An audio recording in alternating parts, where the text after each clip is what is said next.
आपका favourite mission कौन सा है अभी तक जो भारत सरकार द्वारा किया गया है? सिंदूर स्ट्राइक जो कि पहले बैच में हमारे पास 17 बच्चों में से 11 बच्चों का सिलेक्शन करवा दिया। पिछले 15 साल में 16 साल में 1633 बच्चों का सिलेक्शन करवा दिया। सबसे बेहतरीन जो विकल्प है वो है एनडीए का। डिफेंस में जाने के लिए तो रिटर्न का एग्जाम हो गया, फिजिकल हो गया, एसएसबी हो गया और मेडिकल हो गया। मेन एसएसबी का इंटरव्यू ये नहीं कर पाते, कमांडो की जो ट्रेनिंग सब बोलते हैं कि बहुत हार्ड होती है। दूसरे देश में जाकर आगामी खतरों से बचाया है। कई ऐसे सुना है कि डिफेंस में सिफारिश चलती है। इसमें एजेंट और दलाल बहुत सारे। तो लड़का वहीं बैठा था वेटिंग चेयर पे, कहा नहीं सर मुझे तो आप एडमिशन लो मेरा। मुझे वो डेट याद है अच्छी तरह से, 4 मार्च की। युवराज के फादर है, खत्म हो गए, डेथ हो गई और युवराज को भेज। नमस्कार दोस्तों, तो स्वागत है आपका हमारे पॉडकास्ट चैनल यूनिक टॉक्स में। थैंक यू, नमस्कार, शुक्रिया समीर जी। आज के इस ब्रॉडकास्ट की शुरुआत में इन पंक्तियों के माध्यम से करना चाहूंगा। रख हौसला वो मंजर भी आएगा, प्यासे के पास चलकर खुद समुंदर भी आएगा। थक कर न बैठ ए मुसाफिर रास्ते के, थक कर न बैठ ए मुसाफिर रास्ते के, मंजिल भी मिलेगी और मंजिल मिलने का मजा भी आएगा। क्या बात। तो सर ने शायरी के साथ एक पॉडकास्ट की स्टार्टिंग करी है। तो सर सबसे पहले ये बताओ, ये डिफेंस एकेडमी जो आपने ओपन करी, हाँ, इसकी प्रेरणा कहाँ से मिली आपको? देखिए समीर जी, मेरी इच्छा आर्मी की थी। हाँ। तो आर्मी की भर्ती में जब मेरी हाइट को मापा गया हाँ।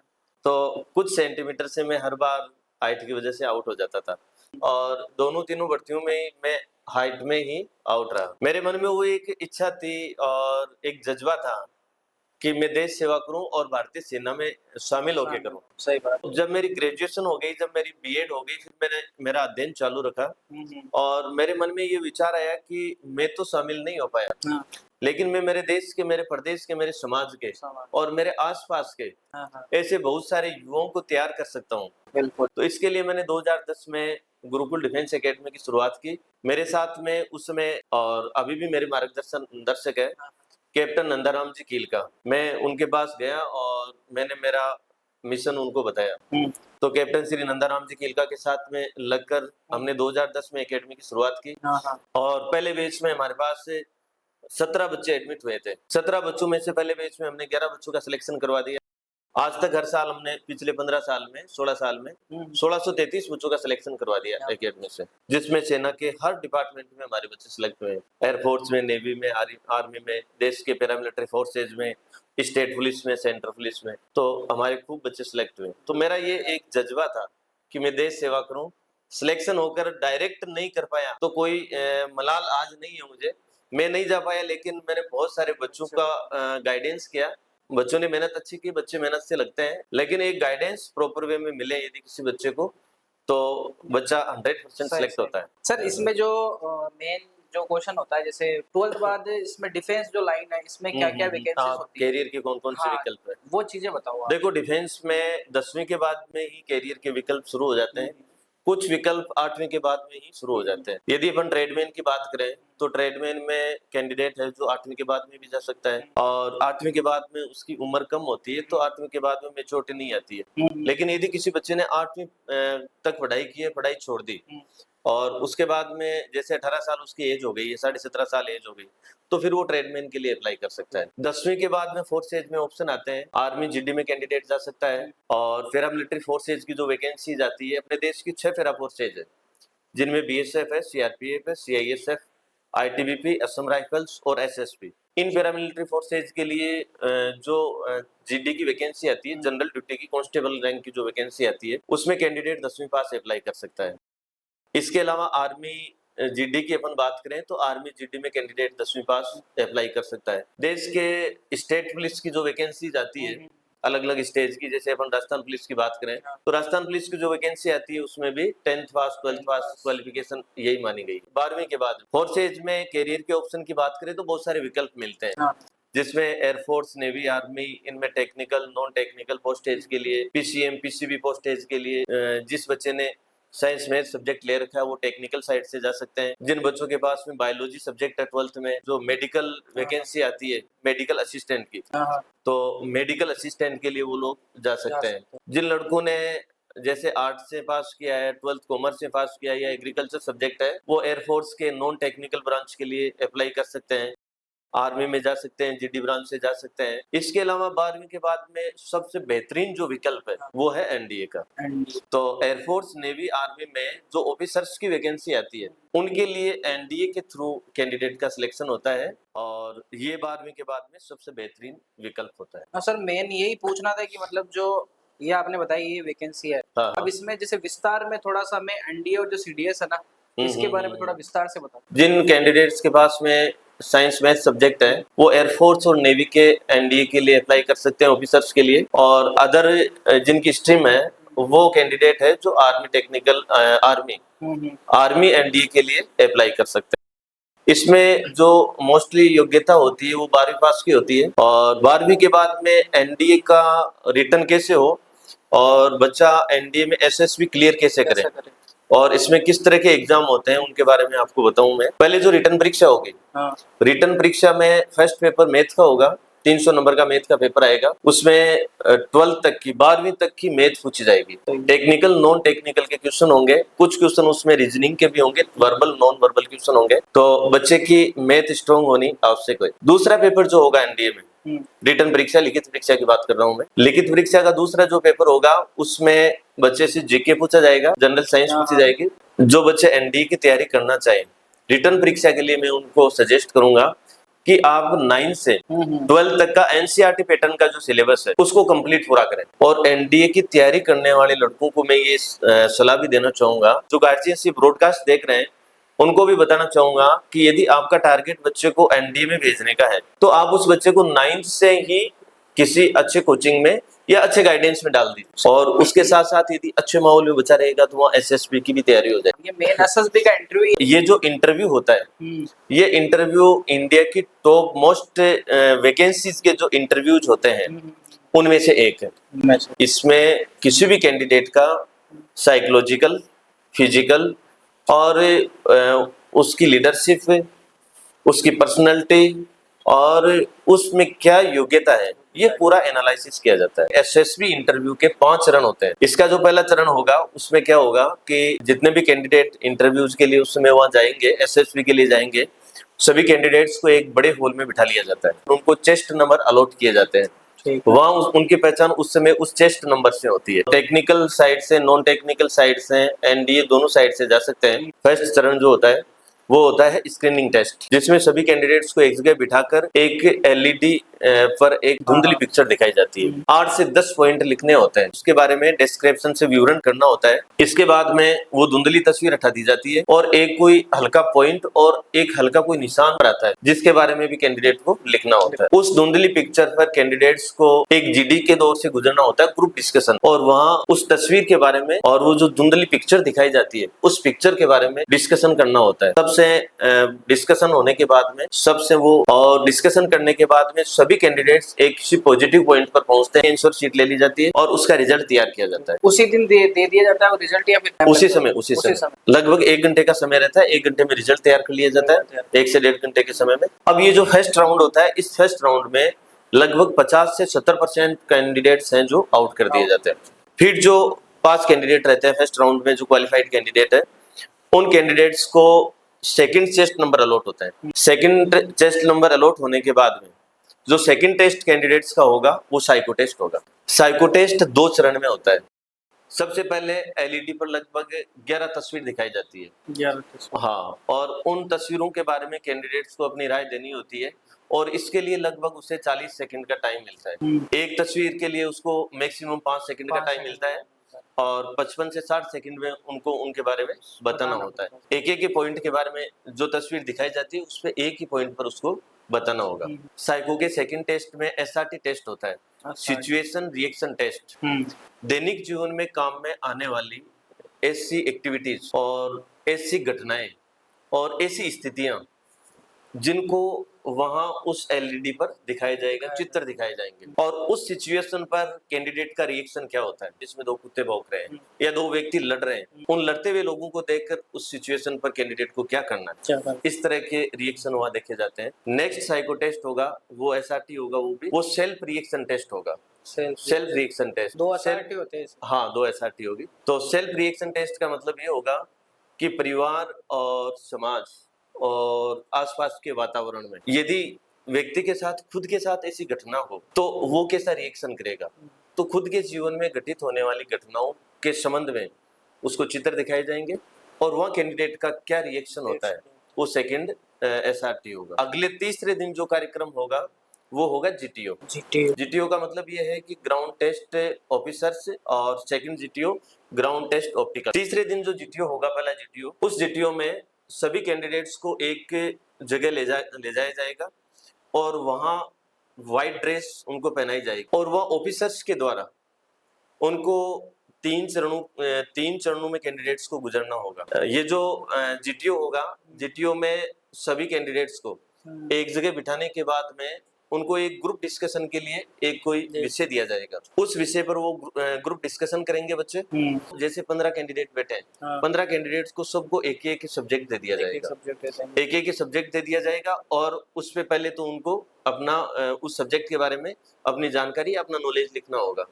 फिर जो सेकंड स्टेज इसका होगा, इसमें उनमें से ही किसी एक सब्जेक्ट को चुनना होगा और वो जितने भी कैंडिडेट होंगे उनमें से किसी एक लड़के को, किसी एक कैंडिडेट को लीडर चुना जाएगा और वो लीडर एक सब्जेक्ट रेफर करेगा कि अब अपने को किस सब्जेक्ट पर ग्रुप डिस्कशन करना है। ग्रुप डिस्कशन करने के बाद में उन सबको किसी एक पॉइंट पर जाना होगा, तो फिर वो कैंडिडेट के द्वारा आपस में ग्रुप डिस्कशन होगा और वहाँ उनका रिजल्ट तैयार किया जाएगा। अब सेकंड GTO जो होगा, ग्राउंड टेस्ट ऑप्टिकल्स, ये टेस्ट होगा। इस सभी कैंडिडेट्स को एक ग्राउंड में ले जाया जाएगा और वहाँ ऑप्टिकल्स लगे हुए होंगे, जैसे ऊंची कूद होगी, लंबी कूद होगी और बहुत सारे 10 टाइप के ऑप्टिकल्स उसे पार करने होंगे। वहाँ कैंडिडेट को 10 मिनट का समय मिलेगा और 10 टाइप के ऑप्टिकल्स उसे क्लियर करने होंगे। मतलब 1 मिनट में 10 तरह के फिजिकल वर्कआउट से, 10 तरह के फिजिकल एग्जामिनेशन से उसको निकलना होगा। यदि उसके पास समय रह रहा है तो 10 के अलावा एक्स्ट्रा भी कर सकता है या उनको रिपीट कर सकता है वापस,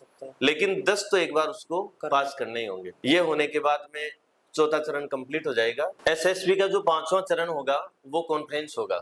इसके लिए सभी कैंडिडेट्स को एक बड़े हॉल में बिठाया जाएगा और वहाँ ऑफिसर्स के द्वारा पर्टिकुलर एक कैंडिडेट को ऑफिस में बुलाया जाएगा जहाँ 8 से 10 ऑफिसर्स बैठे रहेंगे और उस कैंडिडेट का इंटरव्यू लेंगे। उस कैंडिडेट को वहाँ बैठने के बाद में दैनिक दिनचर्या से संबंधित प्रश्न पूछेंगे, उसके परिवार से संबंधित प्रश्न पूछेंगे, समाज से उसके आसपास का वातावरण कैसा है उससे संबंधित, और उसकी एजुकेशन क्वालिफिकेशन क्या है और वो इस क्षेत्र में क्यों आना चाहता है और यहाँ आकर वो किस तरह की उपलब्धियां देश के लिए करना चाहता है। करंट अफेयर्स के कुछ सब्जेक्ट्स पे उसको पूछा जा सकता है। और आज के जमाने में इस मानव समाज को किन चीजों से खतरा है और किन चीजों को अवॉइड करना चाहिए, ये सारे के सारे बहुत सारे ऐसे विषय हैं जिनके बारे में कैंडिडेट्स को वहाँ पूछा जाता है। वापस से सभी कैंडिडेट्स को एक जगह बिठाया जाता है, फिर रिजल्ट डिक्लेयर किया जाता है।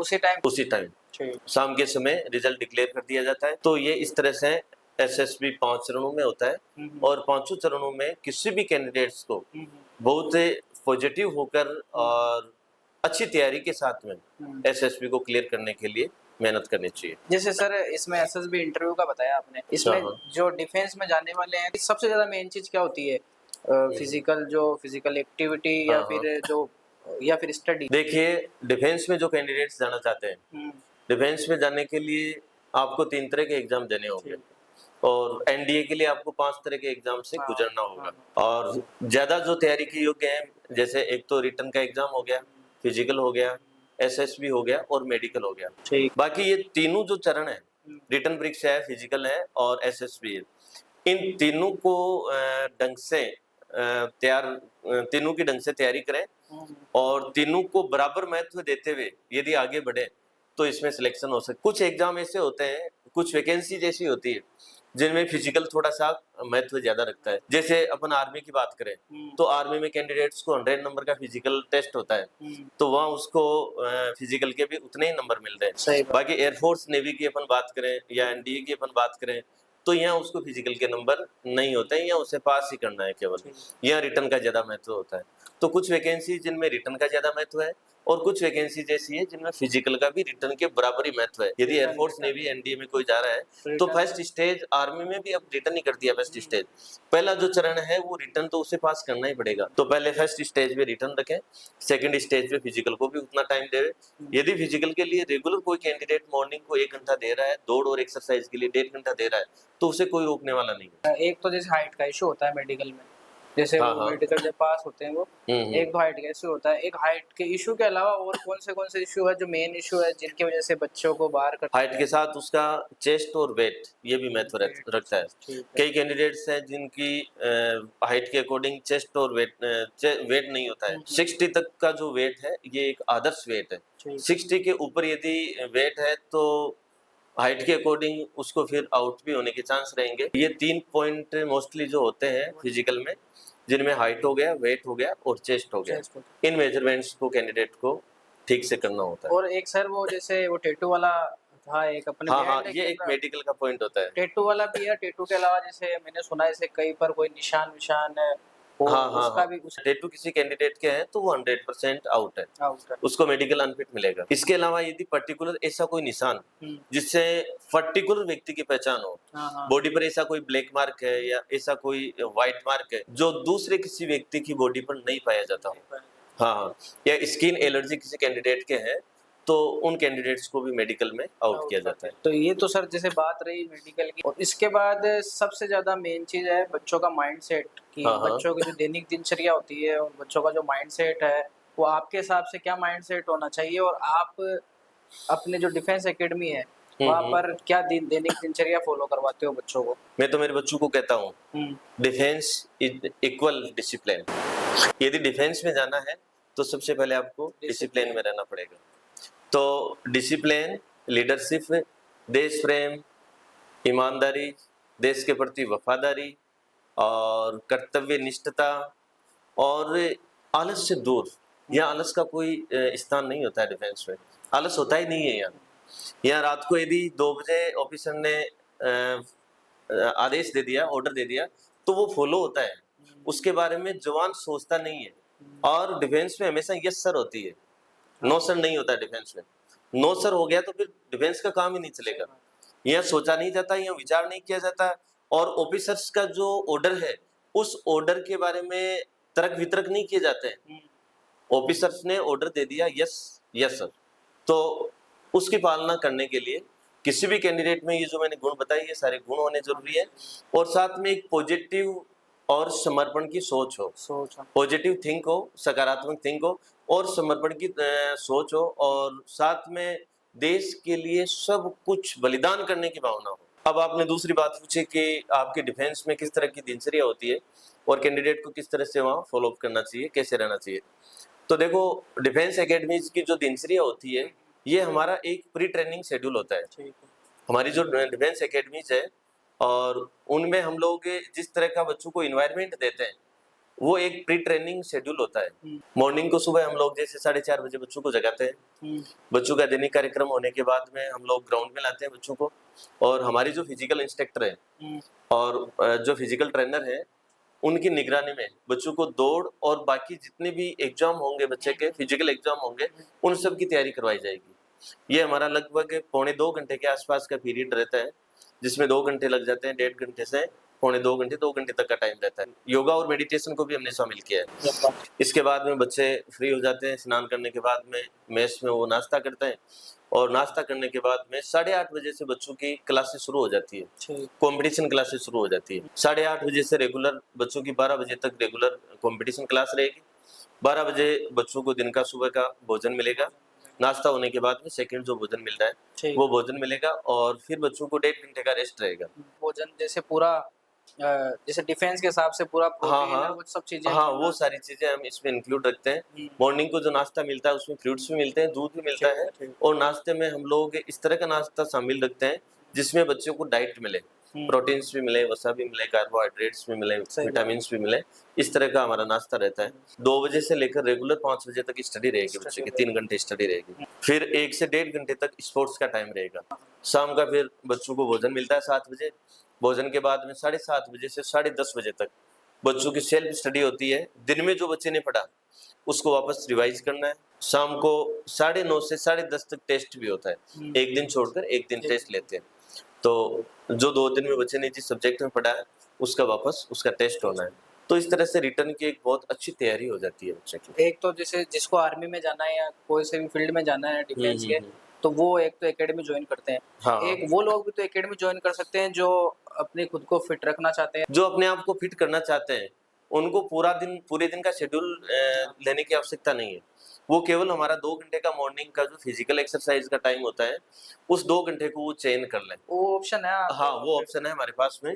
कुचामन की मोस्टली जो डिफेंस एकेडमीज है वो फैसिलिटीज भी दे रहे हैं। शहर के बहुत सारे युवा ऐसे आते हैं, हमारे कई ट्रेनिंग जो ग्राउंड्स हैं उनमें वो अपना 1 घंटे का शेड्यूल रखते हैं जिसमें दौड़ एक्सरसाइज वगैरह करते हैं। आपके हिसाब से कैसे लगती है कि कौन होगा जो जिसने डिफेंस की एक वो रखी नींव रखी, हाँ, उसके हाँ। बाद कुचामन में डिफेंस एकेडमी स्टार्ट हो गई और इतने लोग ऑल ओवर अपने इंडिया से कुचामन में सबसे ज्यादा लोग मतलब एकेडमी ज्वाइन करते हैं कुचामन के अंदर। तो डिफेंस सिस्टम जो कुचामन का है इसको थोड़ा सा आपके हिसाब से बताइए। देखिए, मैं आपको आज से 16-17 साल पहले पीछे ले जाता हूँ। 2008-9 में 2008-9 में जब डिफेंस की वैकेंसीज आती थी उस समय अपन बात करें तो पूरे राजस्थान में शेखावाटी क्षेत्र एक ऐसा था। झुंझुनू में, चिड़ावा में कुछ कोचिंग सेंटर थे जहाँ एकेडमी थी और बच्चों को ट्रेनिंग दी जाती थी। उसके बाद में चिड़ावा के बाद में कुचामन में थोड़ा सा माहौल आया और कुचामन में 1-2 कोचिंग सेंटर शुरू हुए। मेरी खुद की भी इच्छा थी कि मैं डिफेंस में तो नहीं जा पाया लेकिन बच्चों को तैयार करूं। तो उस समय मैंने देखा कि बहुत सारे बच्चे हैं जिनको गाइडेंस भी नहीं मिल रहा है। गाइडेंस की कमी की वजह से वो भटक रहे हैं। उनको गाइडेंस की कमी भी है, उनको गाइड भी किया जाना चाहिए। और साथ में है जो मेरी एक अंदर इच्छा थी देश सेवा करने की, देश प्रेम की जो इच्छा थी वो भी मुझे यूं लगा कि ये पूरी हो रही है। तो 2010 में कुचामन में लगभग 4-5 कोचिंग सेंटर एकेडमी शुरू हो गई थी और उन 4-5 कोचिंग सेंटर ने बहुत अच्छी सिलेक्शन दिए और जैसे जैसे सिलेक्शन देते गए वैसे वैसे कुचामन का माहौल बनता गया। सभी ने पॉजिटिव रूप से काम किया। कुचामन की आपको मैं विशेषता दिखाऊं, कुचामन आज डिफेंस नगरी कहा जाता है। आज पूरे हिंदुस्तान में डिफेंस का यदि कहीं नाम आता है तो कुचामन उनमें सबसे ऊपर है। क्योंकि मैं आपको बताऊं, आप आज भी कोई वैकेंसी उठाकर देख लीजिए, आज से 8 साल 10 साल पहले आप कोई वैकेंसी जिसका सिलेक्शन जैसे 10,000 की वैकेंसी थी उसमें कितने लोग ऑल ओवर इंडिया से सिलेक्ट हुए और उनमें कुचामन का रेशियो क्या है? लगभग 30% रेशियो कुचामन का रहता है। एक छोटा सा कस्बा जिसमें पढ़ने वाले बच्चे ऑल ओवर वैकेंसी का 30% हिस्सा कवर कर लेते हैं। तो ये एक कुचामन के लिए, यहाँ के लोगों के लिए और पूरे राजस्थान के लिए एक गर्व की बात है। तो आज कुचामन में सैकड़ों ऐसे एजुकेशन इंस्टीट्यूट है जो एनडीए, एयरफोर्स, नेवी, आर्मी की तैयारी करवाते हैं और प्री ट्रेनिंग सेंटर कह सकते हैं उनको। आप कोचिंग या एकेडमी नहीं, एयरफोर्स, नेवी, आर्मी के लिए वो सारे के सारे प्री ट्रेनिंग सेंटर है। बच्चे को ट्रेंड करके भेजते हैं। हमारी एकेडमी से सिलेक्शन होने के पश्चात कोई कैंडिडेट फोर्स से भागकर नहीं आया, भगोड़ा नहीं बना है। बहुत सारे कैंडिडेट ऐसे हैं जिनकी प्री ट्रेनिंग नहीं होती है। वो कैंडिडेट सिलेक्शन होने के बाद में वहां से जब ट्रेनिंग शुरू होती है तो वहां से छोड़ के भाग जाते हैं। इसके अलावा मैं कुचामन की एक विशेषता और बताना चाहूंगा कि यहाँ पिछले 20 साल में, 15 साल में, जब से 2007-8 से ये एकेडमी शुरू हुई है तब से लेकर आज तक मैं आपको बताऊं, सिंगल कैंडिडेट ऐसा नहीं है जिसने सुसाइड किया हो। आज आप अदर कॉम्पिटिटिव एग्जाम्स के बारे में देख लीजिए, मेडिकल की, इंजीनियरिंग की तैयारी करने वाले कितने बच्चे हैं जो हर साल अपने जीवन को खत्म कर लेते हैं। लेकिन ये डिफेंस की तैयारी करने वाले सिंगल कैंडिडेट ने कुचामन में आज तक सुसाइड नहीं किया।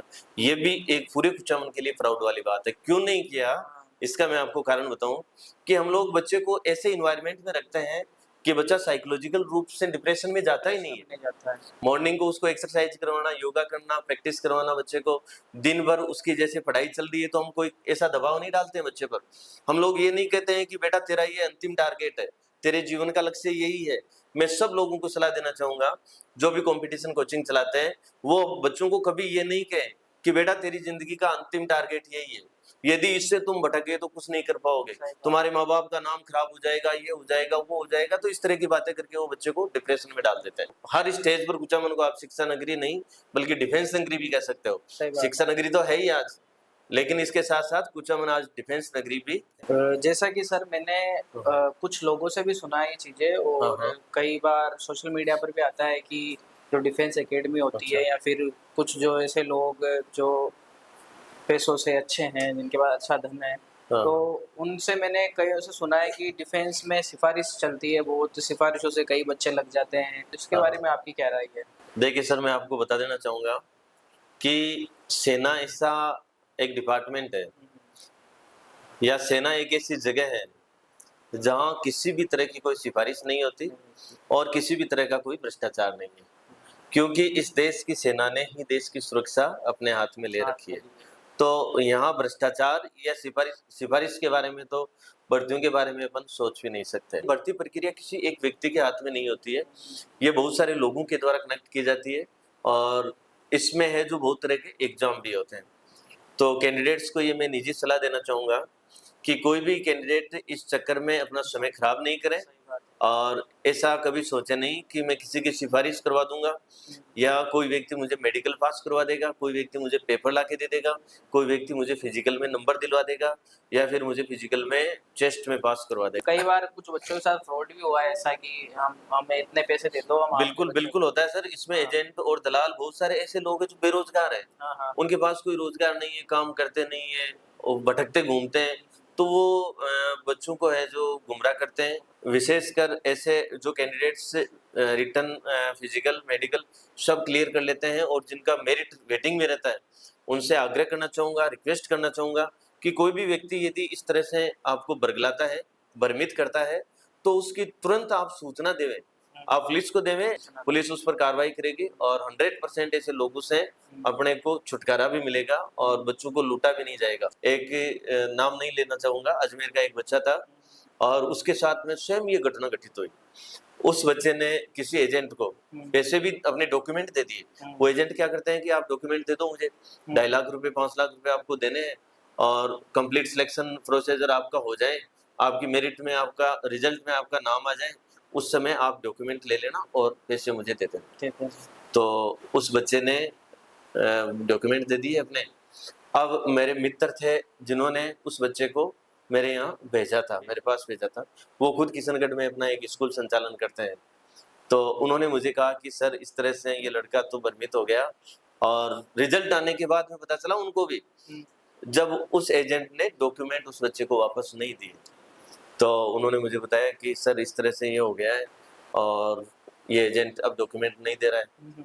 तो एजेंट भी किस तरह का एजेंट? एजेंट भी ऐसा जो सेना में ऑन ड्यूटी नौकरी कर रहा है, उस व्यक्ति ने भ्रमित कर दिया। मैंने उससे बात करके कहा, मैंने कहा भाई तू क्यों सेना को बदनाम कर रहा है, सही बात। इस तरह से तू क्यों कर रहा है? कांस्टेबल था वो। तो मैंने उसको काफी समझाया।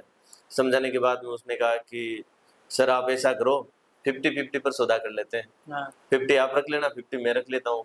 मैंने उसको कहा, मैंने कहा देखो मुझे 15 साल हो गए इंस्टीट्यूट चलाते हुए, और मैं यदि ऐसा करता तो आज बच्चों के बीच में मेरी इज्जत या इमेज नहीं होती। हम लोग ऐसा नहीं करते हैं, हम बच्चे को तैयार करते हैं, कोचिंग देते हैं, बच्चे को खुद को तैयार करके इतना मजबूत कर देते हैं कि बच्चा सिलेक्ट हो जाए। तो फिर मैंने पुलिस को भी सूचना दी उसकी। पुलिस ने फिर बुलाया उसको, कैंडिडेट को, और लास्ट में उसने रिक्वेस्ट कर ली कि मुझे जो आज फर्स्ट टाइम माफ़ करो और मैं ज़िंदगी में दोबारा ऐसी गलती नहीं करूँगा। उस बच्चे के डॉक्यूमेंट दिलवाए और उसकी सच्चाई गार्जियंस के सामने और मेरे जो मित्र थे स्कूल संचालक उनके सामने पूरी पोल खोली उसकी। और मेरे कोचिंग में जितने भी बच्चे और जो अध्ययन कर रहे थे एकेडमी में, उन सब बच्चों के सामने उस एजेंट को बुलाकर माफ़ी मंगवाई। मैंने कहा दोबारा इन बच्चों के साथ में भी ऐसी घटना नहीं हो। और उस एजेंट ने अपनी पूरी कहानी बताई कि मैं केवल 2.5 लाख रुपए लेना चाह रहा था, इसलिए ये मैंने केवल कहानी रची है। कोई भी व्यक्ति आपको 5 लाख रुपए आपसे लेकर आपका नाम हटा या जोड़ नहीं सकता है। सही बात। मेरा एक भांजा था अशोक नाम का, 6 क्लास से मेरे पास पढ़ा वो। पहले मेरा हॉस्टल था उसमें मेरे पास आ गया था, 6 क्लास से रेगुलर वो पढ़ा। उसने 2 भर्तियां अटेंड की, दोनों में सिलेक्ट नहीं हुआ, एक बार चेस्ट में रह गया, और एक बार वो दौड़ में रह गया। तीसरी बार जब भर्ती देखने गया तो उसको बढ़िया से तैयारी करवाई। तीसरी भर्ती में उसने एक्सीलेंट मारा दौड़ में, और जो है फिजिकल में 100 में से 100 नंबर लेके आया। रिटर्न की तैयारी थी, सिलेक्शन हो गया, सारा सब कुछ हो गया। फिर बाद में जब रिजल्ट आना था उस समय उसके पिताजी ने मुझे फोन किया कि कोई एजेंट 2.5 लाख रुपए मांग रहा है।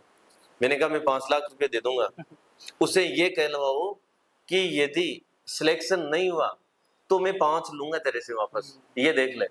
तो उससे फिर बात की तो उसने हाथ खड़े कर दिए कि नहीं साहब, वो तो ऐसे थोड़ी होता है, वो तो आपका काम हो जाए तो पैसे दे देना, अदरवाइज तो मत देना। मैंने उनको कहा कि एक बार मेरे ऊपर विश्वास करो। मैंने घर जाकर उनको मनाया, उनको रोका, और अशोक का सिलेक्शन हो गया। फिर जब मेरिट आई तो उसमें उसका नंबर आया और 100% सिलेक्शन हो गया।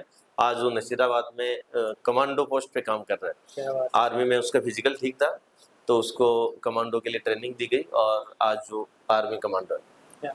हाँ सर, जैसे अभी ये आपने बताया इसका फ्रॉड का, इससे तो बच्चों को कईयों को सीखने को भी मिलेगा, जैसे अपना वीडियो देखेंगे कि भाई फ्रॉड होता है, ये सब चीजें है।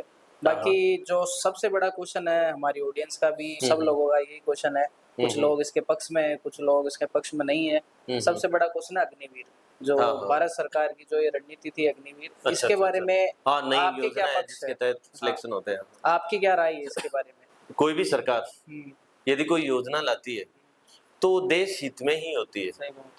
किसी भी योजना को लागू करने से पहले उस योजना को पूरा एनालिसिस किया जाता है। थिंक टैंक, सरकार के पास एक थिंक टैंक होता है, एक आईएएस लॉबी होती है, ऐसी बुद्धिजीवियों की एक बहुत बड़ी टीम होती है, और वो उस योजना को लागू करने से पहले काफी विचार करते हैं, मंथन करते हैं, और उसके फायदे क्या हो सकते हैं और उससे क्या नुकसान हो सकते हैं, ये सारी की सारी चीजें पहले एनालिसिस की जाती है।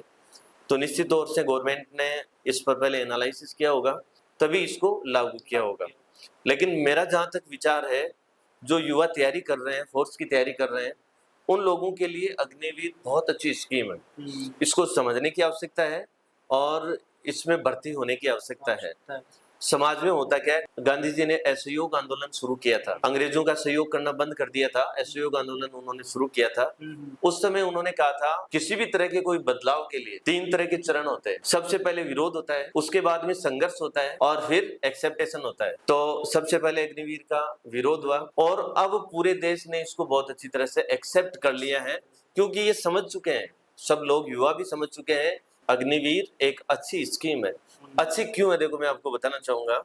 कई लोग समझ नहीं रहे, और देश में अलग अलग तरह के गुट है, सामाजिक, पॉलिटिकल ग्रुप, और एक विरोध करने वाले होंगे तो एक बड़ाई करने वाले होंगे। लेकिन मैं किसी राजनीतिक विचारधारा से प्रेरित होकर आपको आज मेरे विचार नहीं बता रहा हूँ। अग्निवीर 4 साल में जॉब के दौरान लगभग 40 लाख रुपए मिलेंगे, और 40 लाख रुपए में वो सारे उनका 4 साल का वेतन, और जब रिटायरमेंट आएंगे उस समय लगभग 10 लाख के आसपास उनको एक साथ एक पैकेज मिलेगा। अच्छा। और इसके अलावा अग्निवीर को और क्या मिल रहा है, 45 लाख का एक बीमा मिल रहा है, जीवन बीमा मिल रहा है, कैंटीन फैसिलिटी मिल रही है, मेडिकल फैसिलिटीज मिल रही है, और एक सर्टिफिकेट भी मिल रहा है जिसमें उनकी स्किल और उनकी योग्यता को दर्शाया जाता है। इसके अलावा लॉटरी और कहाँ लगी अग्निवीर की, बीएसएफ देश की बॉर्डर सेक्रेटरी फोर्स जो है उसने 50% आरक्षण अग्निवीरों के लिए तय कर दिया है। बीएसएफ के साल भर की लगभग 10,000 की वैकेंसी आती है,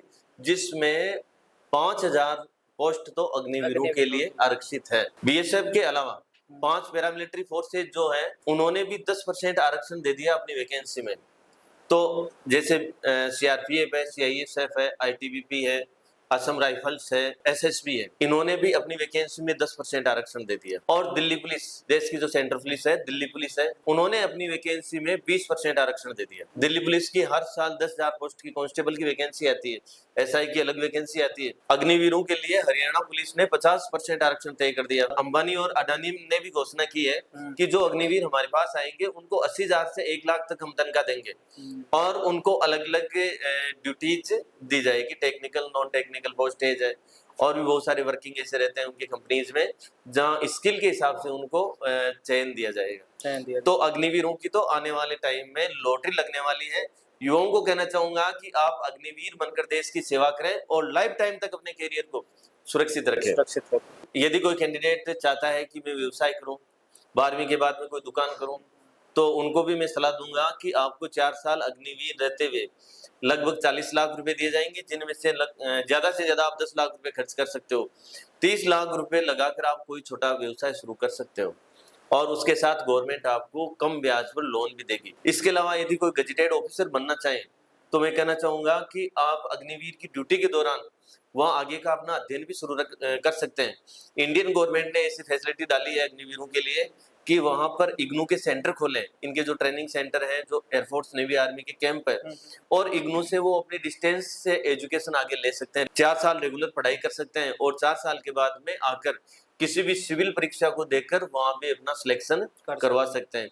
मैं तो ये कहता हूँ कि यदि कोई RS IAS बनना चाहे वो भी अग्निवीर बनकर 4 साल अपना अध्ययन करें वहां और आकर यहाँ अपने कोटे से RS में कोटा है, राजस्थान एडमिनिस्ट्रेटिव जो सर्विस है, उसमें कोटा दिया गया है भूतपूर्व सैनिकों को, अग्निवीरों को। वहां भी ये लोग हैं जो अपना सिलेक्शन करवा सकते हैं। कुछ समय पहले मैं आपको बताऊं कि कुचामन में एक RS अधिकारी आए थे, सुखराम जी गुजर। वो सेना से रिटायर्ड थे और उन्होंने उनकी एज 58 साल की एज से पहले उन्होंने रिटायरमेंट लिया था। रिटायरमेंट लेने के बाद में उन्होंने RS की तैयारी की और वो गजेटेड ऑफिसर बने या उपखंड अधिकारी के रूप में उन्होंने सेवाएं दी और उनकी सेवाएं इतनी सराहनीय थी कि कुचामन को अमन और चैन का एक पैगाम दिया उन्होंने। और उनके निर्णय इतने गजब के होते थे कि वास्तव में पूरे शहर को उन्होंने काफी फायदा दिया। एक उन्होंने अभियान भी चलाया था साथ साथ में, नशा मुक्ति अभियान। तो उससे युवाओं को और समाज को वो एक दिशा देते थे और उनका एक टारगेट रहता था कि दिन में एक व्यक्ति को वो नशे से दूर करते थे। एक बार उन्होंने कुचामन के स्टेडियम में स्वतंत्रता दिवस पर कुचामन स्टेडियम में एक ऐतिहासिक ऐसा कार्यक्रम किया था, जिस तरह का कार्यक्रम प्रदेश स्तर पर होता है वैसा कार्यक्रम करवाया था और पूरे कुचामन में देशभक्ति की एक लहर जगाई थी उन्होंने। तो मैं तो ये कहना चाहूंगा कि अग्निवीर भर्ती होकर यदि आएंगे और वो समाज में किसी भी पद पर यदि काम करेंगे तो ये मेरी गारंटी है कि एक सिविलियन व्यक्ति से बेहतर उनका निर्णय पावर रहेगा, बेहतर उनकी वर्किंग स्टाइल रहेगी और उनका काम भी एक सिविलियन व्यक्ति से काफी कुछ बढ़िया रहेगा, अच्छा रहेगा। तो लोगों को सर एक चीज सबसे ज्यादा जाननी है कि कमांडो तो कमांडो एक तो कितने प्रकार के होते हैं? एक ये एक कमांडो की जो ट्रेनिंग सब बोलते हैं कि बहुत हार्ड ट्रेनिंग कमांडो की होती है। कमांडो की अपन बात करें तो सबसे बेस्ट कमांडो SPG कमांडो होते हैं। ठीक है। SPG कमांडो प्रधानमंत्री या पूर्व प्रधानमंत्रियों की सुरक्षा की देखभाल करते हैं और उनकी सुरक्षा व्यवस्था देखते हैं। ठीक है। इसके बाद में NSC कमांडो होते हैं। NSC कमांडो अपने देश में आतंकवादी जो संगठन है उनको नष्ट करने के लिए कार्य करते हैं। नौसेना का जो कमांडो होगा उसको मार्कोस कमांडो कहेंगे और एयरफोर्स का जो कमांडो होगा, एयरफोर्स के कमांडो को गरुड़ कमांडो कहेंगे। इसके अलावा एक कोबरा कमांडो भी होता है। कोबरा कमांडो मोस्टली CRPF के कैंडिडेट्स में से चयन किया जाता है और कोबरा कमांडो का काम होता है नक्सलवादी क्षेत्र में साइलेंट होकर छुपकर कोई गतिविधि करनी है, अटैक करना है, तो वो कोबरा कमांडो का काम होता है। एक कमांडो को जब ट्रेनिंग दी जाती है तो उसको सोने का समय बहुत कम दिया जाता है और उसको हर एक परिस्थिति से निपटने के लिए तैयार किया जाता है। उसे रेगुलर 20-20 किलोमीटर की दौड़ और बहुत ऊंची ऊंची दीवारें उसे कूदनी होती है, पहाड़ी पर उसको चढ़ने की प्रैक्टिस दी जाती है। NSC कमांडो की अपन बात करें तो इसकी ट्रेनिंग का 2 से 3 साल का टाइम होता है। सर इसमें जैसे ये आपने ट्रेनिंग बताई, ट्रेनिंग वहाँ होती है या फिर डिफेंस एकेडमी से स्टार्ट हो जाती है इनकी ट्रेनिंग? यहाँ से तो बच्चा किसी एक डिपार्टमेंट में जाता है, उस डिपार्टमेंट के द्वारा कमांडो की अलग ट्रेनिंग वैकेंसी खोली जाती है। जो फिजिकल रूप से मजबूत होते हैं उनका टेस्ट होता है, फिजिकल परीक्षा होती है और रिटर्न परीक्षा भी होती है। उस परीक्षा को जो कैंडिडेट्स पास कर लेते हैं उनको कमांडो के लिए आगे ट्रेनिंग के लिए तैयार किया जाता है। बिहाइंड द कैमरा आपने एक नाम लिया था, तो सबसे मेन चीज होती है जो रो एजेंट होते हैं अपने। मैं इस विषय पर आपको बताना चाहूंगा कि समय समय पर अपने देश के बहुत से देशभक्तों ने दूसरे देश में जाकर अपना वेश बदलकर उस देश की बहुत सारी आवश्यक सूचनाएं इकट्ठी की है और उन्होंने देश को आगामी खतरों से बचाया है। देश के विदेशी सलाहकार अजीत जी डोभाल डोभाल, हाँ हाँ। जिन्होंने लगभग 7 साल तक पाकिस्तान में रहकर परमाणु संयंत्र का पता लगाया, भिखारी के वेश में वहां रहे। अजीत डोभाल ने जो अपनी जीवनी बताई, बार मेरी पहचान उजागर हो रही थी और उससे बचने के लिए मैंने मेरे फेस की प्लास्टिक सर्जरी तक करवाई है। उन्होंने वहाँ परमाणु जो संयंत्र था पाकिस्तान का, उसके पास में एक मजार थी, जिस मजार के पास में वो भिखारी बनकर रहे। परमाणु संयंत्र के पास में कोई नाई की दुकान थी, जहाँ से उन्होंने पाकिस्तानी वैज्ञानिकों के बाल इकट्ठे किए, और जब जांच की गई तो उसमें रेडिएशन मिला। पाकिस्तान के परमाणु संयंत्र की एक सटीक जानकारी उन्होंने वहां से जुटाई और वापस पुनः अपने देश में आए। तो सर जैसे ये आपने बताया अभी मिशन की बात चल रही थी, तो एक इसमें ये बताओ आपका फेवरेट मिशन कौन सा है अभी तक जो भारत सरकार द्वारा किया गया है? मेरी समझ में जो मिशन किए गए और उनमें मुझे जो अच्छा लगा वो सिंदूर अभी जो किया गया है, ये मिशन वास्तव में ही बहुत अच्छा मिशन था। जब पहलगांव में हमला हुआ था, हमले के लगभग 15 दिन बाद में भारत सरकार ने जो एक कदम उठाया, सिंदूर स्ट्राइक जो की, वो वास्तव में एक सराहनीय थी। पाकिस्तान में 1971 के बाद में ये दूसरी बड़ी कार्रवाई थी। पहले 1971 में भारत ने की थी, और पाकिस्तान के लगभग 9 आतंकी ठिकाने, जो 4 तो पाकिस्तान के अंदर थे और 5 पीओके में थे, उन सबको नष्ट किया और लगभग 200 आतंकियों को ढेर कर दिया और पाकिस्तान को धूल चटा दी। जैसे कि सर मतलब कुछ लोग क्या होते हैं, जैसे बार बार असफल होते हैं, जैसे डिफेंस में होता है, आपके एकेडमी में हुए होंगे कुछ बच्चे जो बार बार असफल हो जाते हैं, फिर वो डीमोटिवेट हो जाते हैं, उनको ऐसा लगता है कि मेरा तो होगा ही नहीं, कभी वो फिजिकल में कभी रिटर्न में बाहर हो जाते हैं, तो उनके लिए कुछ ऐसा उदाहरण या फिर क्या मोटिवेशन बाकी बच्चों को मिल सकता है? मैं आपको ऐसे सैकड़ों उदाहरण बता सकता हूँ, लेकिन उनमें भी कुछ चुनिंदा स्टूडेंट्स की मैं कहानी बताना चाहूंगा। 2013-14 बैच में रूपाराम नाम का एक लड़का, जिसकी उम्र उस समय लगभग 20 से 21 साल थी। मैं उसके डॉक्यूमेंट देखता हूँ और उसके डॉक्यूमेंट देखकर मैं उसे कहता हूँ, ओपन बोर्ड की मार्कशीट को रैली भर्ती में उसको आउट कर दिया जाता है। मैं उससे मीटिंग करके कोई काम से मार्केट आ गया, वापस में गया 4 बजे, तो वो लड़का वहीं बैठा था वेटिंग चेयर पे। मैंने कहा भैया आप गए नहीं? तो कहा नहीं सर, मुझे तो आप एडमिशन ले मेरा। मैंने उसकी जिद पर उसका एडमिशन ले लिया। उस लड़के का डेली रूटीन इतना अच्छा था कि जब हम 4:30 बजे बच्चों को जगाते हैं, बच्चा 4:30 बजे हमें ग्राउंड में मिलता, प्रैक्टिस करता हुआ। वो एकलव्य की तरह बन गया। हमारा दिन का जैसे 1.5 घंटे का रेस्ट होता है बच्चों का, वो रेस्ट नहीं करता। वो अपनी लाइब्रेरी में क्वेश्चन निकालता, जो पढ़ाया गया उसको रिवीजन करता। प्रोग्रेस इतनी अच्छी की कि धीरे धीरे उसके अच्छे नंबर आने लगे। भर्ती में जाता है तो भर्ती में एक्सीलेंट मारता है, तो डॉक्यूमेंट चेक में उसको मार्कशीट में निकाल दिया जाता है। वो गांव गया, किसी प्राइवेट स्कूल में एडमिशन लिया और एडमिशन लेकर उसने राजस्थान बोर्ड से 10वीं पास कर ली। उसमें जुनून इतना था कि रैली भर्ती में वो एक्सीलेंट मारता है। बाद में उसका रिटर्न हुआ, रिटर्न में भी उसने मेरिट में बहुत अच्छे नंबर लिए और उसका सिलेक्शन हो गया। एक युवराज नाम का लड़का जो भरतपुर का रहने वाला था, उसका डेडिकेशन भी बहुत अच्छा था। एयरफोर्स टेक्निकल के लिए वो आया था मेरे पास। उसको तैयारी करते हुए 6 महीने ही हुए थे। 2 मार्च को शाम को मेरे पास एक फोन आता है युवराज के अंकल का। वो कहते हैं कि युवराज के फादर है जो दम हो गए, डेथ हो गई और युवराज को भेजना। पिता के अंतिम संस्कार में पुत्र का होना आवश्यक है। सही बात है। तो मैंने उनकी जिद पर बच्चे को भेजा। मैं उनसे रिक्वेस्ट करता हूँ कि बच्चे की तैयारी बहुत अच्छी है। बच्चा आता है, एग्जाम देता है पूरे हौसले के साथ में। ऑल इंडिया में उसकी 100 के अंदर रैंक रहती है और आज वो बच्चा इंडियन एयरफोर्स में टेक्निकल पोस्ट पे तैनात है। सर अब लास्ट अपना पॉइंट रह गया, एक रैपिड फायर क्वेश्चन है, तो उसमें आपको एक एक शब्द में 2-3 क्वेश्चनों के जवाब देने हैं। सबसे पहला तो सर है कि आपकी फेवरेट मूवी जो हर बच्चे को देखनी चाहिए। तो देखो, डिफेंस की तैयारी करने वाले बच्चों को एक तो लक्ष्य मूवी देखनी चाहिए। 1997 में जो बॉर्डर पिक्चर बनी थी, ये मूवी भी बच्चों को देखनी। फेवरेट राइफल कौन सी है आपकी? AK-47। AK-47। एक फेवरेट एयरक्राफ्ट? HAL तेजस। फेवरेट मिसाइल कौन सी है आपकी? ब्रह्मोस मिसाइल। ब्रह्मोस। हाँ। तो बहुत बहुत धन्यवाद सर आपका कि आपने डिफेंस के बारे में हमें इतना नॉलेज दिया, हमारे ऑडियंस को इतना सीखने को मिला डिफेंस के बारे में, और जो लोग डिमोटिवेट हो रहे थे, जो बच्चे, उनको आपने कुछ स्टोरीज बता के मोटिवेट किया। बहुत बहुत धन्यवाद सर आपका। वेलकम समीर जी। आज इस ब्रॉडकास्ट का मैं चंद पंक्तियां कहकर समापन करना चाहूंगा। वतन की मोहब्बत में खुद को तपाए बैठे हैं, मरेंगे वतन के लिए शर्त ए मौत लगाए बैठे हैं, शर्त ए मौत लगाए बैठे हैं। जय हिंद, जय भारत।